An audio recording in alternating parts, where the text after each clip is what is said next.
The origin of sin. Ano nga ba ang origin ng sin o yung pinagmulan ng kasalanan? Ito nga ba kaya ay nagmula kay Eva at kay Adan?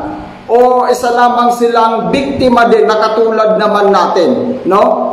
Before na hindi pa tayo nakakilala sa ating Panginoon, ay naging biktima po tayo ng kasalanan o tinatawag na kasalanan, no? Now, aalamin po natin kung sino po ba talaga ang punot dulo nitong kasalanan na ito at kung saan nga ba talaga nagmula itong kasalanan na ito, no? Kung babasahin po natin, mga kapatid, sa Ezekiel chapter 28 verse 12 hanggang 18, no? Kung babasahin po natin doon, ipinapakita po doon sa talatang iyon kung papaano nahulog sa pagkakasala si Lucifer. Tandaan po natin, ito po si Lucifer, isa po siyang light bearer, no? Light bearer po itong si Lucifer. Ika nga, siya po yung tagapagdala ng liwanag. Pero wala pa yung tinatawag na demon doon or yung diablo, wala pa, no? Sapagkat ang lahat ng nilalang, maging ang mga anghel, ay nilalang po o nilikha po ng Diyos na mabuti. Mabuti sa kanyang paningin, wala po siyang nilikhang masama. Now, ano po ba ang nagtulak kay Lucifer upang gawin niya yung bagay na hindi ka nais-nais? O kita natin mga kapatid, no, kahit yung mga anghel, meron silang tinatawag na free will to make a choice, no, sa kanilang mga gugustuhin, no, meron silang free will na katulad din naman nating mga tao, no. Now, ano yung nangyari kay Lucifer? Bakit siya nahulog o bakit siya ibinaba ng ating Panginoon, no? Kaya nga kung babasahin natin ang Ezekiel chapter 28 verse 12 hanggang 18, na sinabi doon sa 17, naging palalo ka. Ito po sa Magandang Balita Biblia, ano po, kung babasahin po natin. Naging palalo ka dahil sa iyong kagandahan. Ginamit mo sa kasamaan ang iyong karunungan para mapatatag ang iyong katayuan. Ayan. Kaya ibinagsak kita sa lupa upang maging babala sa ibang mga bansa. O yan, no, ibig sabihin dito si Lucifer dahil sa kagustuhan niya. Actually wala naman talaga nagtulak sa kanya na katulad ng mga demon no, dahil wala pa din yung tinatawag na temptation from evil spirit, no, dahil ang lahat ng naroroon ay puro mga anghel, kasama na doon si Lucifer na tinatawag na light bearer o tagapagdala ng liwanag. Now, ang nag-udyok po sa kanya doon is yung kanyang sariling intention, yung kanyang sariling pananaw, yung kanyang will, yung kanyang maling pananaw o kaisipan, no, na ninanais niyang pantayan o higitan ang kapangyarihan ng ating Panginoon, no? Nais niyang maging Diyos sa lahat. Kaya kung babasahin natin yung Old Testament sa Isaiah chapter 14 verse 12 hanggang 14, so mamaya papasadahan po natin yon, no? So doon muna tayo doon sa yung personal feelings na nararamdaman ni Satan. So nagkaroon po siya ng tinatawag na inggit, nagkaroon siya ng tinatawag na pride. Yun yung nag-udyok sa kanya. Kasi wala pa naman mga demon nun or evil spirit before, no? Wala pa kundi yung sarili ni Satan. Yun po yung nag-udyok sa kanya para gawin yung mga bagay na hindi ka nais-nais sa ating Panginoon, no? So ibig sabihin, pinahamak niya mismo ang kanyang sarili dahil sa kagustuhan niyang pagharian ang lahat ng nilalang. Gusto niyang pantayan ng ating pagka-Diyos, gusto niyang higitan o ilagay ang kanyang trono doon sa mas mataas pa sa trono ng ating Panginoon, no? Yun yung ugali ni Satan, yun yung kanyang pride. Kaya dahil doon, sinala ng ating Panginoon ang mga anghel sa kalangitan. Kaya almost 1/3 na mga angels sa kalangitan po ang hinulog dito sa lupa, no? Yung ibinagsak ng ating Panginoon, kasama na po doon si Lucifer, no? Kaya siya po ay tinawag din na Satanas, tinawag na demon, diablo, no? Ito si Lucifer. So, gusto niyang pagharian ang lahat ng bagay, maging ang ating Panginoon, gusto niyang i-under, no? So, dahil sa kagustuhan niya na maging Diyos, ibinagsak siya ng ating Panginoon dito sa lupa. At alam naman natin kung sino ang naghahari dito sa sanlibutan, no? Kung sino yung Diyos na umiiral dito sa sanlibutan. Iyon po ay ang walang iba kundi si Satanas, no? Kaya nga po yung tinukso o yung tinem ang ating Panginoong Jesucristo sa Matthew chapter 4 verse 4, sinabi din doon na hindi lamang sa tinapay nabubuhay ang tao, kundi sa bawat salita na lumalabas sa bibig ng Diyos, no? At hindi lamang doon sa pagkakataong iyon na tinukso ang ating Panginoon, ipinakita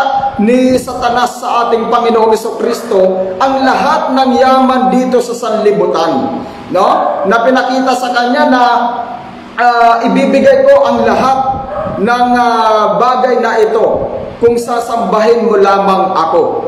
Ano ang sinabi ng ating Panginoong Jesucristo kay Satanas, no? Nasusulat, sa Panginoon mong Diyos ikaw ay sasamba, no? So ibig sabihin, hindi tinanggap ang offer ni Satanas sa ating Panginoon. Hindi yan tinanggap ng ating Panginoong Jesucristo, bagaman napakadami ng kayamanan sa sanlibutan na ipinakita sa ating Panginoong Jesucristo, no? Alam ng ating Panginoong Jesucristo na mas mayaman siya, no? Siyempre taga-langit, no? Alam naman natin na ang ginto doon sa langit inaapakan lang. Lahat ng kagamitan sa langit ay ginto. So wala pa yan yung mga pinakita ni Satanas sa ating Panginoong Jesucristo, no? Kaya nga po, yun yung mga bagay na pinaghaharian ni Satanas dito sa sanlibutan. Dahil sa kagustuhan niya maging Diyos, pagharian ng lahat ng bagay, mag-isa kalangitan, ibinagsak siya dito sa lupa. At nung binagsak siya dito sa lupa, dito nagkaroon siya ng kapamahalaan. Nagkaroon siya dito ng authority to destroy, no, ang lahat ng mga tao upang sirain ang sangkatauhan, upang silain o mapahamak ang mga sangkatauhan na mga taong walang pananampalataya sa ating Panginoon, no? So yun po yung naging purpose ni Satanas o yung kanyang naging role para sirain niya ang sangkatauhan ng mga walang pananampalataya sa ating Panginoon. Now, kung babasahin po natin, mga kapatid, ang sinasabi sa Isaiah chapter 14 verse 12 hanggang 14, so I think mas maganda yung salin dito sa King James version, no? Ayan, kasi naikumpara ko sa Magandang Balita Biblia, so dito tayo sa KJV version. Sa Isaiah chapter 14 verse 12 hanggang 14, na sinabi dito, "Ano't nahulog ka mula sa langit, o tala sa umaga, anak ng umaga, paanong ikaw ay lumagpak sa lupa, ikaw na siyang nagpahina sa mga bansa." Ayan.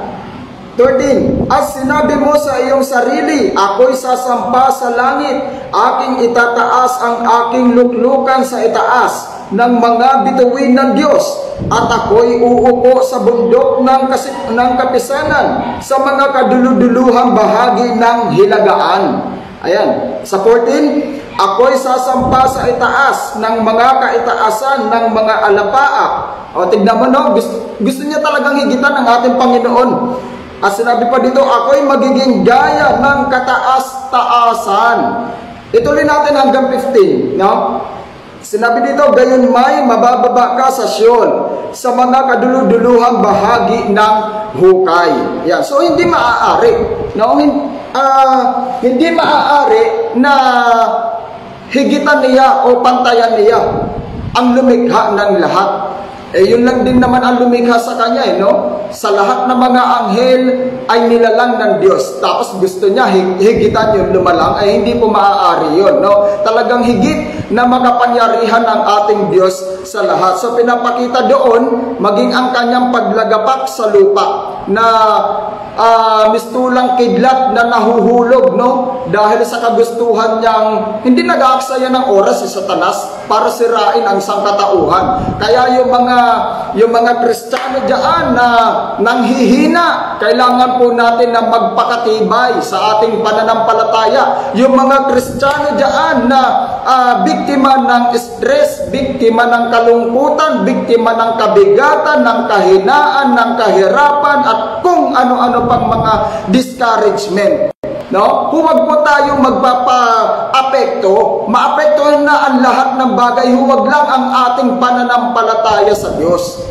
Amen. Praise God. Hallelujah. Sapagkat ang ating Panginoon, ang siyang ating kinasasaligan sa lahat ng aspeto ng ating pamumuhay bilang Kristiyano. Kaya nga po mga kapatid, ang layunin po ni Satanas ay para sirain ang buhay ng isang mananampalataya. Huwag po tayong papayag mga kapatid na ang makikinabang ng lahat ng ating pinagpaguran, ang lahat ng ating pinagpagalan sa ating Panginoon ay mababaliwala lamang nang dahil lamang sa pagiging stress, depresyon, problema, kalungkutan, kabigatan, kahirapan, etc. kung ano-ano pa. Huwag tayong magpabiktima sa mga bagay na iyan. Tandaan natin, maging Kristiyano ka man o hindi ka makakawala dyan. Hindi ka exempted sa mga bagay na dumarating sa ating buhay. No? Kundi ang lahat po ng mga bagay na katulad ng problema ay ating mararanasan yan bilang tao. No? Kaya po, iba pa rin kapag meron tayong Diyos na kinasasaligan. Ayan, kaya maging matibay tayo sa ating pananampalataya sa ating Panginoon. So, pinakita ko doon na ibinagsak itong si Satanas, no? Dahil sa kanyang katampalasanan, dahil sa kanyang pride or kanyang inggit, or let's say galit, no, na namuo sa kanyang sarili. Yun yung nagtulak sa kanya para higitan ang kapangyarihan ng ating Panginoong Diyos, which is hindi maaari, no, sapagkat ang Diyos ay makapangyarihan sa lahat. Wala nang mas hihigit pa sa kanya. Ngayon, ang pagkakaalam ng karamihan na ang kasalanan ay nagmula kay Eva at kay Adan. No? So, ang atin pong topic again, the origin of sin o yung pinagmulan ng kasalanan. Alam natin na ang pinagmulan ng kasalanan, ito po ay kay Lucifer. No? At hindi po ito nagmula kay Adam at kay Eve. Si Adam at si Eve ay katulad nating mga tao na biktima ng kasalanan. Dahil si Eva at si Adan, hindi po sila nilalang ng Diyos na makasalanan. No? Kundi nilalang po si Eva at si Adan na mabuti. Ngunit dahil sa kanilang katigasan ng kanilang ulo, no, sila po ay nahulog sa pagkakasala. Salamat Brother Erwin sa pag-share ng ating live. Paki-share po mga kapatid ng ating live. Praise God. Hallelujah. Kaya po mga kapatid, kung inaakala natin na si Adam at si Eve, sa kanila nagmula ang kasalanan, hindi po. Sila po ay biktima ng kasalanan na namana naman ng mga sumunod na henerasyon o salinlahi. Yan, naging mana-mana na. No? Tandaan natin, paano ba naging biktima? Paano naging biktima ng pagkakasala itong si Adan at si Eva? Balikan natin ang Genesis, Kapitulo 3. Kapitulo 2, na doon sa Garden of Eden na nilikha o pinatubo ng Diyos ang lahat ng puno, lahat ng punong kahoy, kasabay po sa kanyang pinatubo ang tinatawag na Tree of Knowledge, Good and Evil, and Tree of Life. Now, noong pinatubo yun ng ating Panginoon, nagbigay paalala o nagbigay babala ang ating Panginoon. Doon sa Genesis Kapitulo 2, versikulo 17, na kinausap niya ang lalaki. At ano ang sabi niya sa lalaki? Sa lahat ng bunga ay inyong makakain, datapwat ang bunga na nakakakilala na mabuti at masama ni huwag man lamang ninyong hipuin. No? At huwag ninyong kakainin, sapagkat kung inyong kainin, yaon ay tunay ngang kayo'y mamamatay. Yan. Nagbigay na ng babala, nagbigay na ng paalala ang ating Panginoon doon sa kanyang nilalang kay Adam. No? Now, doon sa Genesis 3, nagkaroon po ng conversation between Eve and serpent. Nagkaroon po sila ng conversation doon. So, doon sa conversation nila, ang mali ng babae, in-entertain niya ng in-entertain. Alam niya naman na iyon ay diablo. No? Yung serpent na yon, na tinutokso siya sa pamamagitan ng conversation sa kanilang mind. Hindi ko naman po iniisip na ang serpente doon ay nagsasalita na katulad sa atin na tao. No? Hindi po. Kundi kung paano po yung temptation o kung paano po yung ginagawang pag-tempt ni Satanas sa atin sa pamamagitan ng isip. Nangungusap si Satanas sa isip ng tao, kaya niyang i-manipulate, no, yung kaisipan ng tao, no? Bine-brainwash ni Satanas ang utak ng tao, ang isip ng tao para mahulog sa pagkakasala. Ganun ang ginawa niya kay Eva, no? Nagkaroon sila ng conversation sa pamamagitan ng kanilang pag-iisip dahil nung nakita ni Eva ang bunga, hindi po yun mansanas, ha? Yun po ay tinatawag na forbidden fruit. Nung nakita niya ang bunga, nabighani siya. No? Nung nabighani siya, pumasok yung tinatawag na lust of the eye. O yan, apple. So hindi po, yung tinatawag na lust of the eye, pumasok doon, nabighani siya. At kinuha niya at kinagat niya, kinain niya ang bunga. At nung kinain niya, nasatisfied naman yung flesh niya. Nasarapan ang kanyang laman. Kaya doon pumasok yung tinatawag na lust of the flesh, ang kasalanan. Kaya meron tayong tinatawag na lust of the eye and lust of the flesh. Dahil kapag nakita ng mata, papasok sa utak ng tao, ang utak ng tao is a part of flesh, no, laman ng tao. Papasok yan, tapos diyan na yan mag-work, no? Mag-work na dyan yung temptation hanggang sa gagawin na ito ng laman ng tao o yung pita ng laman na kung tawagin. So doon nahulog sa pagkakasala itong si Eva. Ibig sabihin, nagmula ang kasalanan kay Satanas, hindi kay Eva at hindi rin kay Adan. Dahil si Eva at si Adan, uulitin ko, sila po ay biktima. Biktima lamang sila ng kasalanan, no, na ginawa ni Lucifer. Katulad natin, tayo before, biktima din naman tayo ng pagkakasala. Pero dahil nakakilala tayo sa ating Panginoon, hindi na tayo nakabanded sa kasalanan, kundi tayo po ay pinalaya na sa pamamagitan ng dugo ng ating Panginoong Hesukristo. No? Kaya, mga kapatid, itong kasalanan na tinatawag kasalanang mana, no, yung tinatawag na salinlahi, dahil nga yung kasalanan talagang nanganganak at nanganganak at nanganganak, no? Salinlahi po yan, yung kasalanan na dinala ni Eva at ni Adam. Kaya nga doon sa kanilang anak na si Seth, hanggang sa naipanganak itong si Enos, doon pa lamang nila nakilala ang Diyos.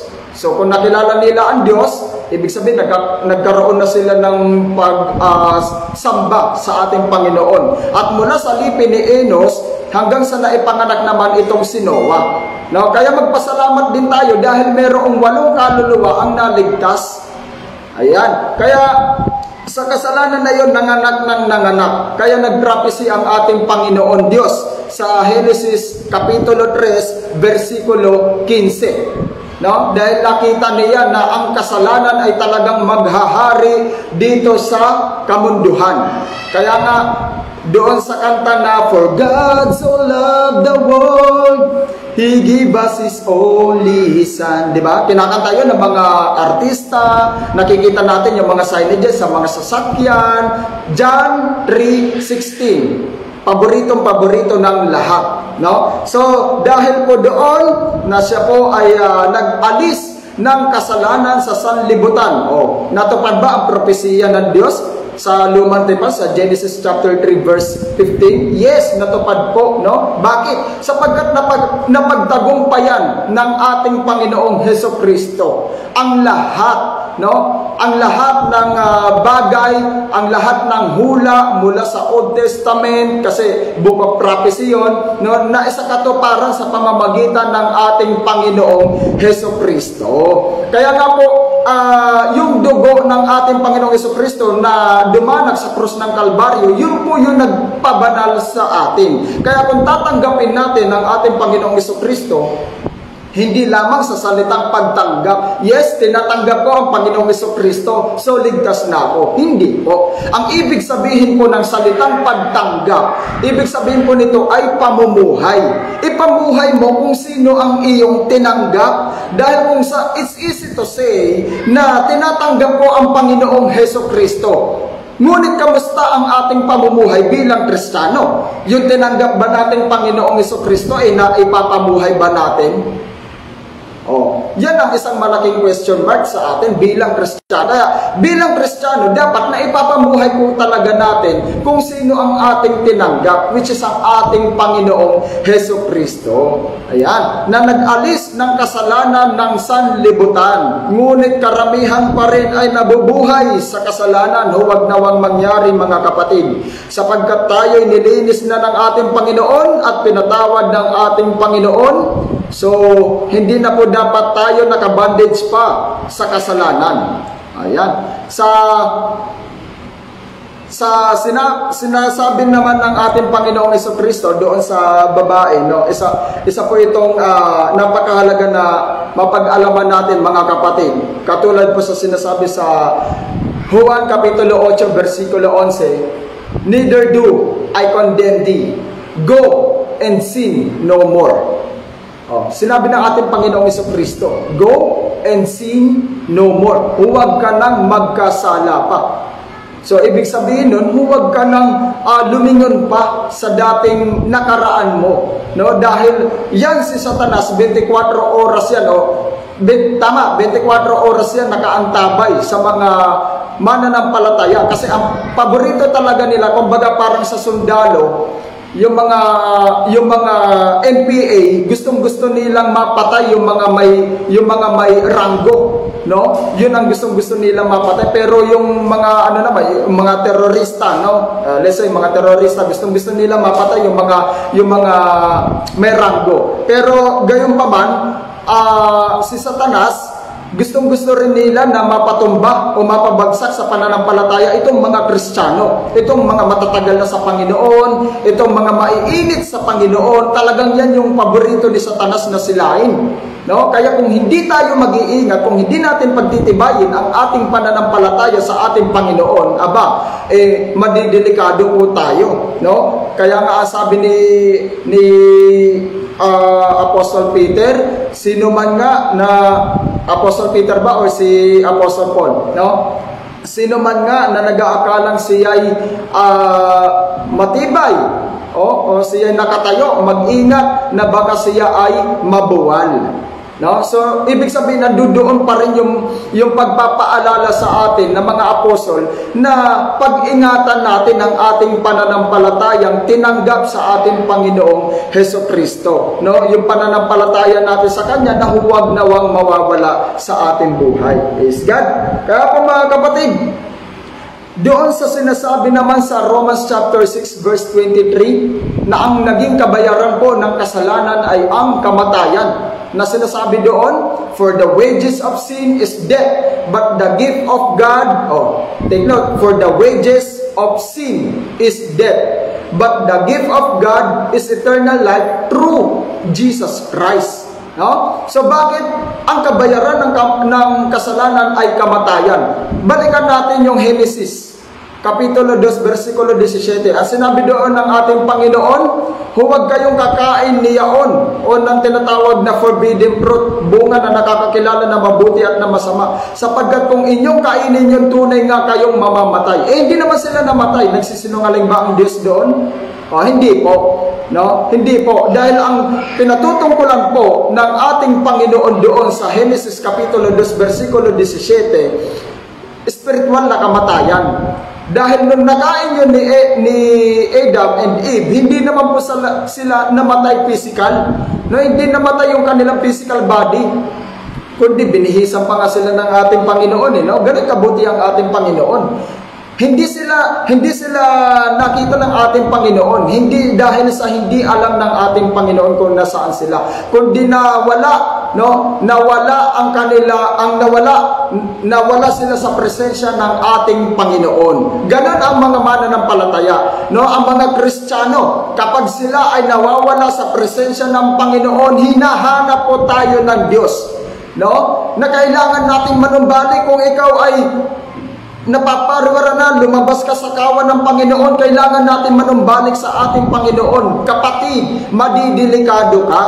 Nandiyan ang mga leon na umaatungal, masisila ka, no? Kaya kailangan natin bumalik doon sa bakod para maging safe tayo, safest place, no? Doon sa presensya ng ating Panginoon.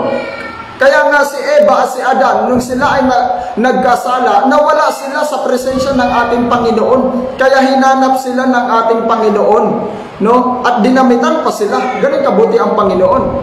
At pinalaya sila sa Garden of Eden dahil baka sila makakain ng tinatawag na Tree of Life. So ibig sabihin, nandoon pa rin pinakita ng Diyos ang kanyang pag-ibig sa tao, no? Bagaman sila ay nagkasala, pero hindi sila namatay physical, kundi ang spiritual na kamatayan po ang tinutukoy ng Diyos sa Genesis chapter 2 verse 17. Kaya nga sinabi doon sa Romans, kasuwato po ito ng Romans chapter 6 verse 23, for the wages of sin is death. Kaya kailangan natin mamatay sa ating kasalanan.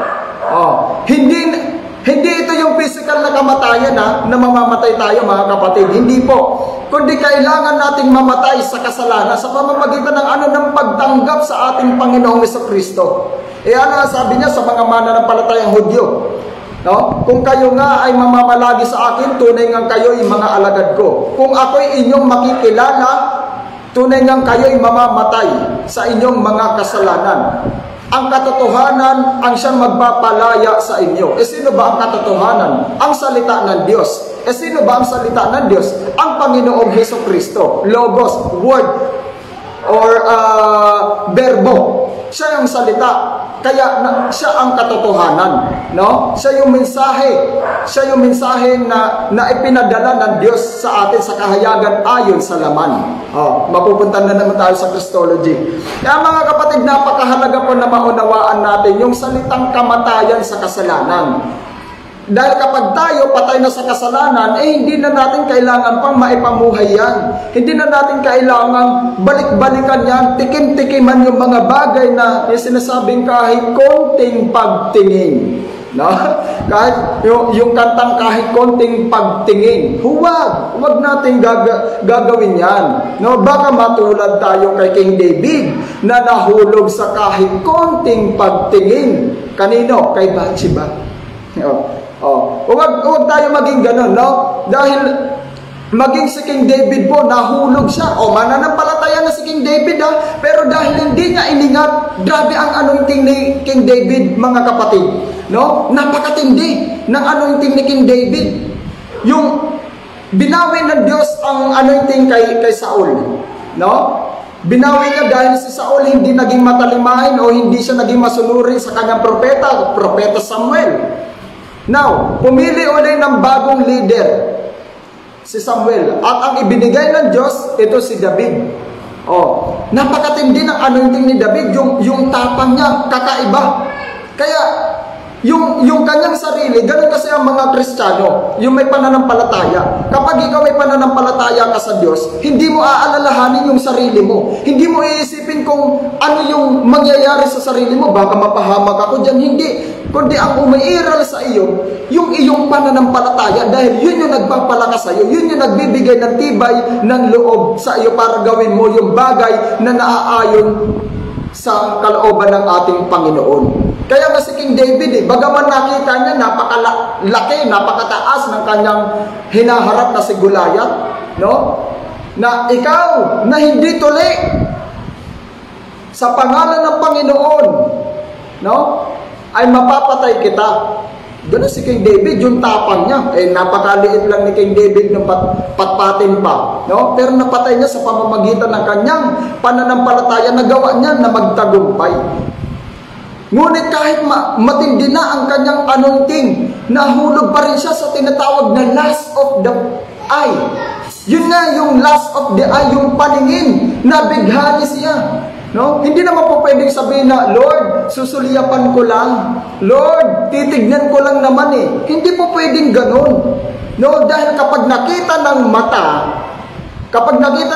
papasok sa utak. At yung utak, yan po ay parte ng laman ng tao. Mag-work ngayon yan, yung temptation na tinatawag. At kapag in-entertain mo ng in-entertain yan, doon na mangyayari na tila baga kinokontrol na yung flesh mo, mahuhulog ka na sa pagkakasala. Katulad ng nangyari kay King David. Kahit konting pagtingin kay Bathsheba. Ganun din naman sa nangyari kay Samson, no? Kasi hindi naman po pwede sabihin mo magpapaalam mo, Lord, isang gabi lang naman kay Delilah. Hindi rin po pwede ng ganun, no? So nahulog din si Samson sa pamamagitan ng kanyang pagtingin. Naakit siya, nabigani siya dahil maganda siya. Maganda si Delilah. Talaga maganda si Delilah, no? Yung kutis noon ng mga lahing nakalimutan ko na, no? Yung mga Pilisteo, no? Talaga makikinis yung kanilang mga balat. Kaya yung mga babae na Palestine talagang magaganda sila. Nakita siya ni Samson kakaiba. So nahulog siya sa pamamagitan ng kanyang paningin, naakit siya kay Delilah. Kaya ano ang nangyari? Nawala ang kanyang lakas. Hindi po iyon lakas sa kanyang sarili lamang na malaking tao siya, malaki katawan niya, kaya malakas siya. Hindi po. Ang kalakasan ni Samson, iyon po ay hindi ordinaryong lakas na katulad ng yung nag-gym ka, nagpapalakas ka, o kahit ano pang vitamin sa kainin mo, hindi ka makakaarunga sa lakas na ibinigay ng Diyos kay Samson. Sino ba ang pinakamalakas dito sa buong mundo? No? Tapos 100 tao kakaharapin niya. Hindi siya mananalo. Samantalang kay Samson, sabay-sabay nun, 1,000. Pinatay niya, ang hawak niya, yung panga lamang ng hayop, yung buto. No? Napatay niya lahat ng mga Palisteo. Ngayon, nung nagkasala itong si Samson, nahulog sa pagkakasala dahil kay Delilah, nagkaroon siya ng tinatawag na lust of the eye and lust of the flesh. Katulad na nangyari kay Eva, nahulog, lust of the eye and lust of the flesh. Nangyari din niya kay King David, tapos nangyari din kay Samson. So nagkasala sila sa Panginoon. Pero pasalamat siya dahil nanalangin pa rin siya sa Panginoon. Nung nanalangin siya sa Panginoon, ibinalik pa rin ng Diyos ang kanyang lakas. Nagsisi siya. Pinagsisihan niya yung kanyang kasalanan. Alam niya na nagkasala siya, no? Dahil nalinlang siya ng babae na si Delilah. So ibinalik ng Diyos ang kanyang lakas. Kaya nagawa niyang iguho yung templo, no? Nagawa niyang buwagin ang poste ng templo. At marami doong namatay, kasama siya doon sa namatay. Ibig sabihin, hanggang sa huling hininga niya, hindi nawala ang kanyang pananampalataya. Pareho kay King David. Kaya nga po, mga kapatid, bagaman tayo po ay may pananampalataya sa Diyos, kung hindi natin iingatan ng ating pananampalataya, maaari kang mahulog sa pagkakasala. No? So ano ang naging kaibahan naman nito ni Joseph? Ayan, si Joseph po ay talagang nakakabilib. Dapat ito yung ginagaya natin, no? Pinagkukunan natin ng inspirasyon ito si Joseph. Bakit? Dahil iba siya kay King David, iba din siya kay Samson, no? Dahil palay na ang lumalapit sa manok, hindi pa niya tukain. Hindi niya talaga tinuka yung asawa ni Potiphar. Tinatawag siya, Joseph, Joseph, Joseph, inaakit siya eh. Di ba? Alam mo naman, ay napakaganda ng asawa ni Potiphar, no? At talagang tinatawag si Joseph, inaakit siya. Joseph, Joseph, Joseph, tinatawag siya paulit-ulit. Pero paulit-ulit niya tinatakbuhan. Ibig sabihin, ang kasalanan na lumalapit sa tao, dapat takbuhan ng tao. Hindi po kasi ang kasalanan ang lalayo sa tao eh. Ang kasalanan, constant na yan, ika nga sa mathematics, constant na yan. No, nandiyadyaan na yan, given na yan, nandiyadyaan na yan ang kasalanan o yung temptation. Ngayon, kapag hindi mo tinakbuhan yan at kinagat mo yan, magkakasala ka. Oh, doon papasok yung tinatawag na kasalanan. Kaya nga ito si Joseph, tinakbuhan niya ang kasalanan. Ilang beses niya tinatakbuhan. Inaakit siya ng asawa ni Potiphar. So hindi siya nagpatukso. Yun ang pananampalataya. Kaya nga mga kapatid, bilang mga mananampalataya na tinawag ng ating Panginoong Jesucristo na tayo po ay baptized in the name of Jesus Christ, na nilinis ng dugo ng Panginoong Jesucristo, na sa pamamagitan ng ating pananampalataya ay nakatanggap ng banal na Espiritu, napuspos ng banal na Espiritu at apoy, power and authority. Tapos biglang mahuhulog sa pagkakasala. Huwag po nating gawin, mga kapatid, na normal lang sa tao yung ba sinasabi o nagiging mindset ng mga Kristiyano. Normal lang naman sa tao ang magkasala dahil tao lang tayo. Hindi po. Hindi po normal sa tao. Tandaan po natin, binigyan tayo ng kaisipan, kaunawaan ng ating Panginoon. Meron tayong free will. Kaya nga yung will, na ang problema lamang dito, hindi nila ginagamit yung kanilang free will sa tama. Hindi nila pinapasakop ang kanilang will sa Panginoon. Kaya nahuhulog sa pagkakasala. Hindi naman po pwede na magsasamba ako sa linggo. Nagsamba ka ng linggo. From Monday, Tuesday, Wednesday, Thursday, Friday, Saturday, magkakasala ka. Tapos pagdating ng linggo, hihingi ka na naman ng tawad sa Panginoon. Aba, grace abuser ka na yan, kapatid. Hindi po ganun yan. No? Huwag nating abusuhin ang grace ng Panginoon o yung biyaya ng Panginoon. Huwag po nating abusuhin, mga kapatid.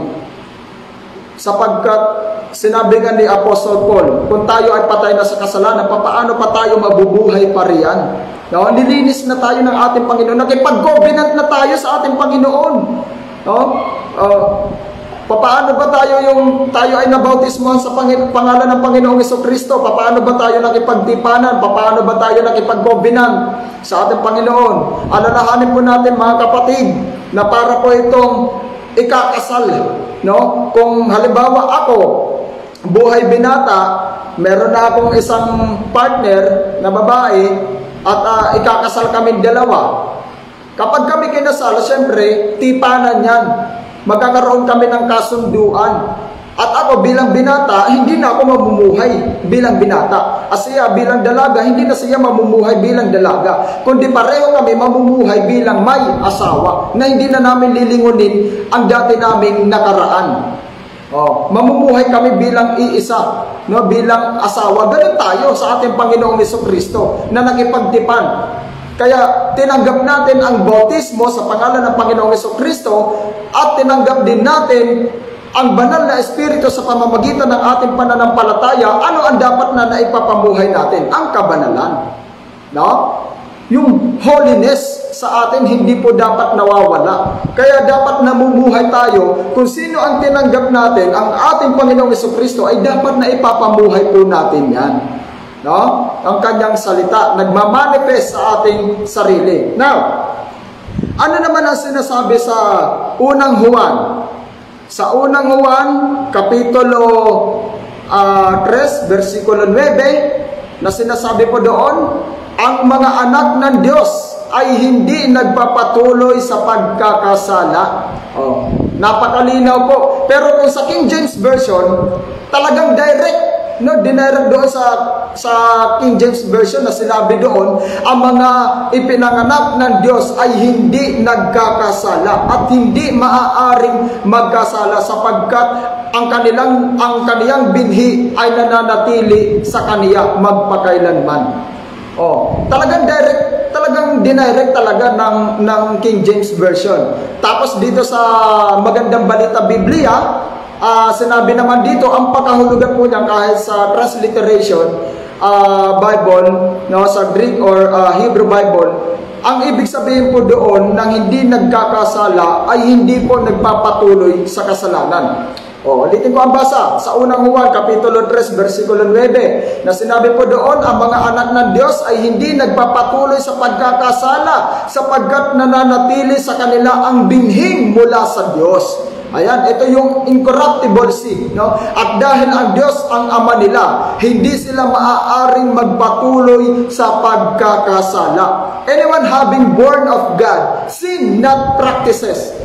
Hindi na mimihasa sa kasalanan. No, yun yung ibig sabihin doon. Hindi tayo namimihasa. Sin, not practices. Kapag tayo po ay ipinanganak ng Diyos, ipinanganak sa binhing di nasisira. Ano yun? Banal na espiritu. No? Na natanggap natin. Yun yung binhi ng Diyos na nananalaytay sa atin. Kaya nga, hindi na dapat namumuhay pa sa kasalanan, kundi tayo po ay sumasawata sa kasalanan. Ayan. Kaya napakahalaga po mga kapatid na maunawaan natin na sinasabi ng ating Panginoon. Sabi nga ng ating Panginoon sa unang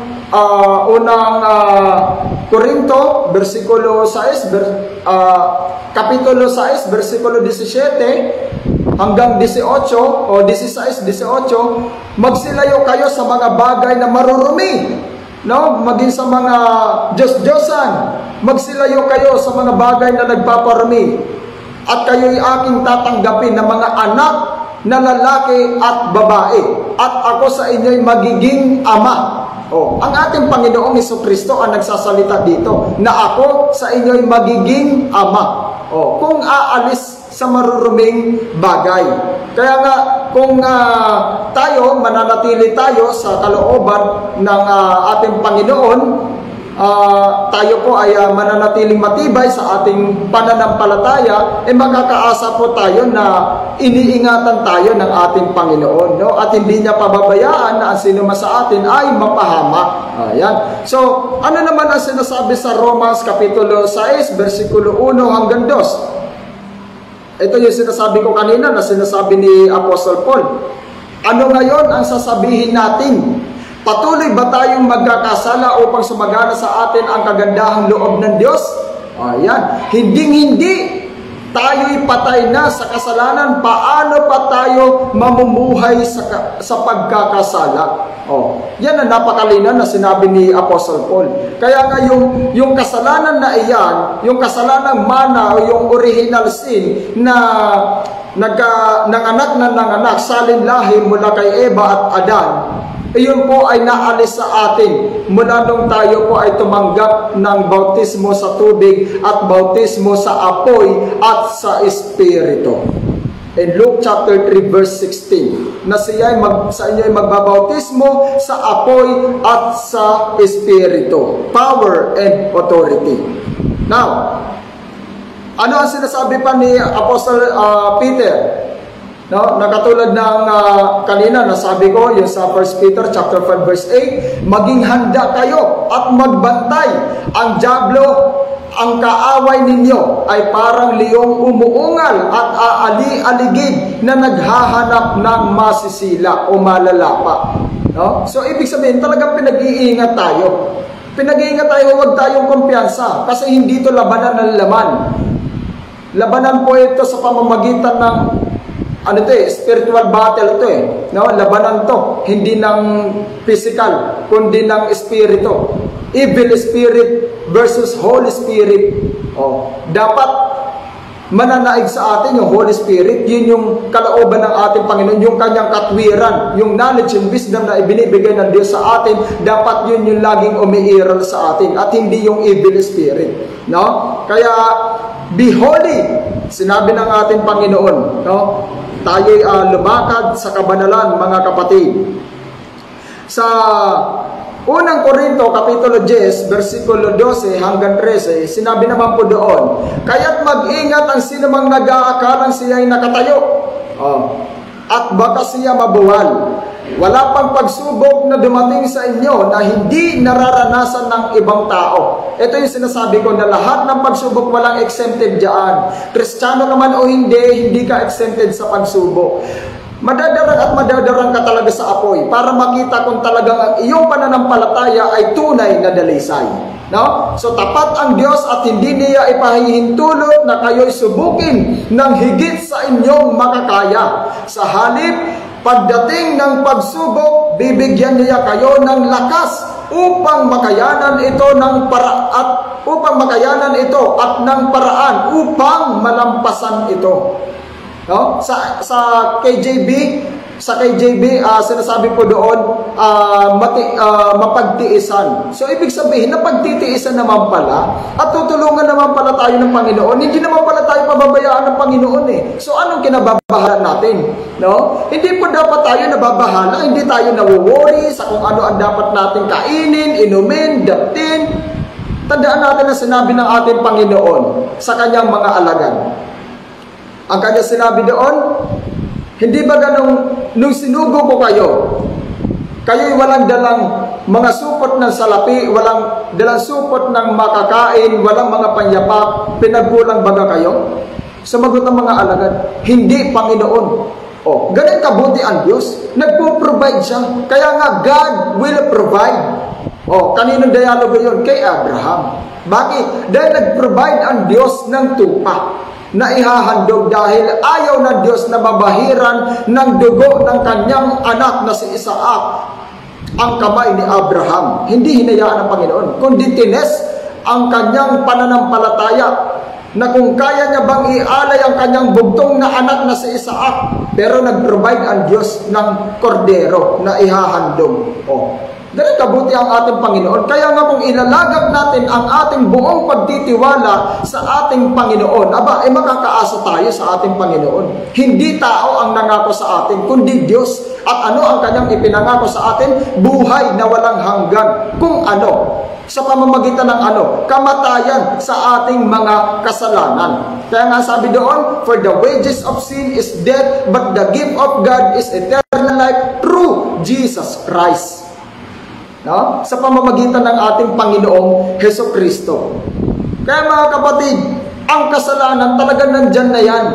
No? Yung mga kasamaan nandyan na yan. Kaya nga nung tayo ay nakakilala sa ating Panginoon, hindi na tayo nagiging sa sanlibutan. Hindi na tayo nakikibahagi pa sa mga bagay na hindi kaaya-aya, mga bagay na hindi ka nais-nais, kundi tayo po ay nagiging ilaw ng sanlibutan. Katulad din naman ng ating Panginoong Jesucristo. Dahil kung ang iyong nilalakaran ay ilaw, tiyak na makikita mo ang iyong dinadaanan. Kung ang nilalakaran mo na uuna sa iyo ay ilaw at liwanag, tiyak na hindi ka matitison.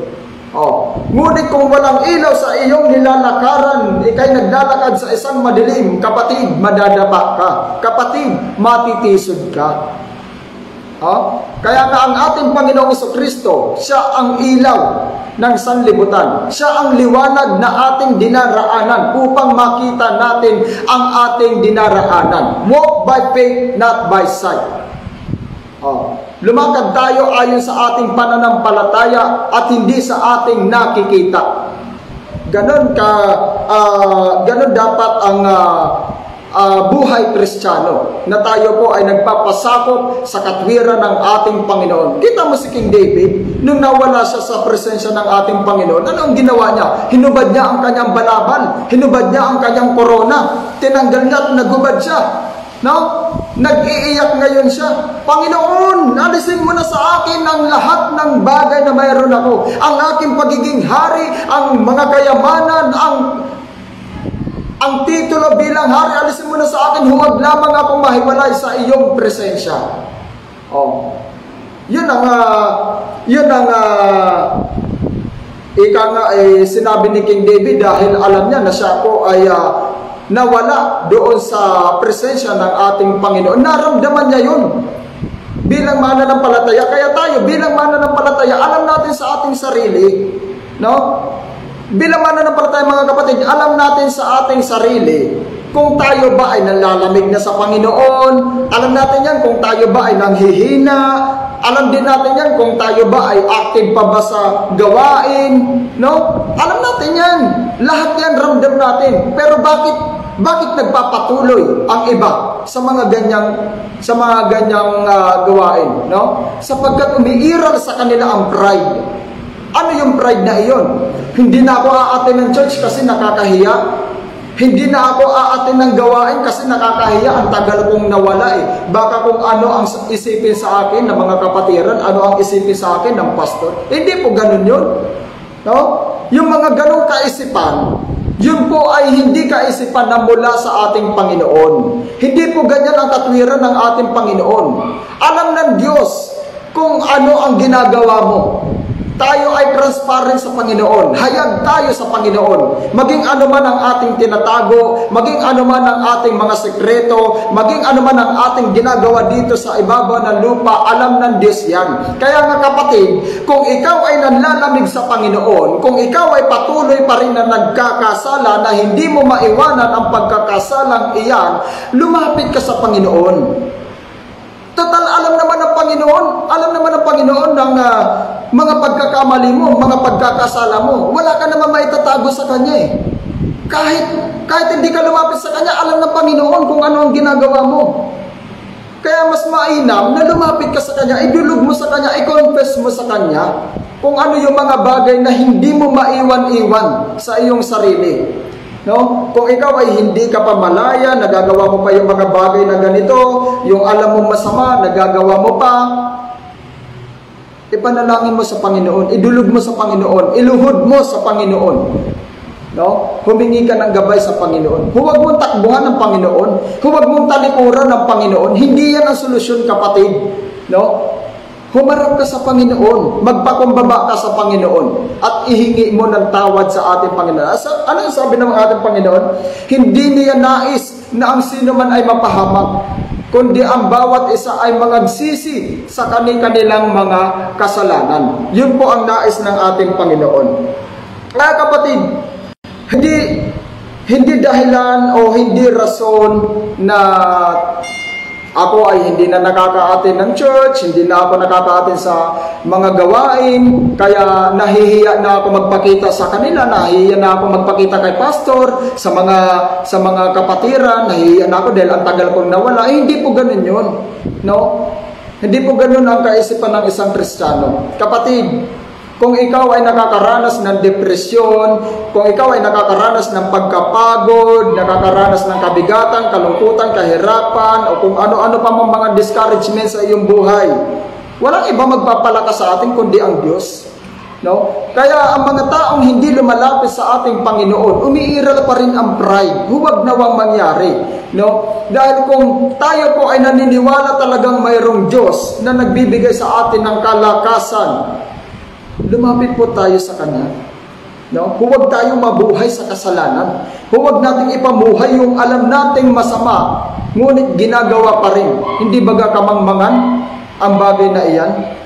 Alam mo na masama, bakit mo pa ginagawa? O edi kamangmangan, kabaliwan, ngunit ang pagpipraise and worship sa ating Panginoon, ang pagsamba sa ating Panginoon, ang pagbabahagi ng salitang Panginoon, iyan po ay kaligtasan. Iyan po ay hindi kabaliwan. Maging kabaliwan man yan sa sanlibutan, pagtawanan ka man ng ibang mga tao sa iyong paligid, huwag mo silang isipin basta ang malaga, ikaw ay nagpupuri, naglilingkod, nagpapatuloy sa ating Panginoon. No? Sapagkat ang makapagliligtas sa atin ay ang personal nating relasyon sa ating Panginoon, mga kapatid. Kung papaano natin siya sinasampalatayanan at kung papaano natin sinusunod ang kanyang kalooban. Maging matibay tayo sa ating pananampalataya, mga kapatid. Wala nang atrasan to, no? No turning back. Wala nang atrasan to, wala nang ayawan to. Tinanggap natin ng Panginoon, kapit tayo. No? Kapit lang tayo sa Panginoon. Ang taong nagigipit sa Diyos, kumakapit. Hindi sa patalim kumakapit ha. Pag kumapit ka sa patalim, masusugatan ka, masasaktan ka, mapapahamak ka. Kaya kung nagigipit ka sa Diyos ka, kumapit at huwag sa patalim. Praise God, hallelujah. Maraming salamat sa ating Panginoon. Amen, hallelujah. Palakpak sa ating Panginoon. Kapatid, magpatuloy lamang po tayo at nalaman natin kung ano ang origin ng sin, yung pinagmula ng kasalanan. Ito po ay nagmumula sa pride, at ang unang nagkaroon ng pride, si Satanas. Inggit kay Satanas yan. Yung pride, inggit, poot, kay Satanas yan. Kaya dapat bilang Kristiyano, bilang mananampalataya, wala na sa atin ang basura sa ating puso. Dahil hanggat may basura sa ating puso, ano ang basura na yan? Pride, poot, or inggit. No, yan ang basura sa puso. Kung may basura sa ating puso, hindi mananahan, hindi mananatili ang banal na espiritu ng ating Panginoon. Kaya dapat malinis ang ating kalooban sapagkat tayo sinisiyasat ng ating Panginoon. Amen. Amen. Hallelujah. Patuloy lang mga kapatid sa ating pananampalataya sa ating Panginoon. Praise God. Hallelujah. Ako nga po pala si Brother Joey Sulayon ng United Pentecostal Church. At mula po sa MPC, ayan, Masterpiece Church sa Malabon po ang aming church na sinasambahan.